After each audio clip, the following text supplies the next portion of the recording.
Fissure అంటే ఏంటి? చాలామంది కన్‌ఫ్యూజన్ ఏమవుతుంటారంటే, బ్లీడింగ్ పడంగానే నాకు పైల్స్ ఉన్నాయి, ఫిషర్ ఉంది ఏదో అనుకుంటూ ఉంటారు. పెయిన్‌లెస్ బ్లీడింగ్ ఉంది అంటే గనక అసలు పెయిన్ లేదు. కానీ ఉట్టి బ్లీడింగ్ పడుతూ ఉంటది. అట్లాంటి వాళ్ళకి పైల్స్ ఉండే అవకాశాలు. కానీ విపరీతమైన పెయిన్‌తో బ్లీడింగ్ పడుతుందంటే వాళ్ళకు ఫిషర్ ఉండే అవకాశాలు ఉంటాయి. యానల్ కెనాల్ ఇష్యూస్‌లో చూసుకుంటే గనక 100లో తీసుకుంటే గనక 70% మెంబర్స్ ఈ ఫిషర్‌తో ప్రాబ్లమ్ ఫేస్ చేస్తూ ఉంటారు. ఎందుకు అసలు ఈ ప్రాబ్లమ్ ఎందుకు ఫేస్ చేస్తారు? ఈ ఫిషర్ ఎందుకు వస్తుంది? సో మామూలుగా మనకు మోషన్ బై ద్వారం అనేది ఈ రకంగా ఉంటుంది. ఒక లెవెల్ వరకు స్ట్రెచ్ అవుతుంది. ఆ స్ట్రెచ్ అయినప్పుడే మనం మోషన్ అనేది అందులోకి వెళ్ళి పాస్ అవుతుంది. కొన్నిసార్లు మామూలుగా హార్డ్ మోషన్ వస్తుంటుంది.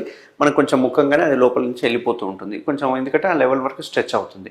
యూజువల్గా మనకు 3 ఫింగర్స్ పట్టాలి. మోషన్ పోయే ద్వారం అనేది మంచి రిలాక్స్డ్గా 3 ఫింగర్స్ అనేది పట్టాలి. సో కొందరికి ఏమవుతుందంటే విపరీతమైన అంటే డైట్ లేకుండా ఇష్టం వచ్చిన బిర్యానీస్ తినడం కావచ్చు, లేకుంటే ఫ్రూట్స్ తక్కువ తినడము, వాటర్ తక్కువ తీసుకోవడము, వీళ్ళు ఎక్కువ బయట ఫుడ్ తీసుకోవడం, మసాలా ఫుడ్ తీసుకోవడం వల్ల ఏమవుతుందంటే కొందరికి ఎప్పుడో సరే వాళ్ళ లైఫ్ టైంలో హార్డ్ మోషన్ అనేది వస్తూ ఉంటుంది అన్నట్టు.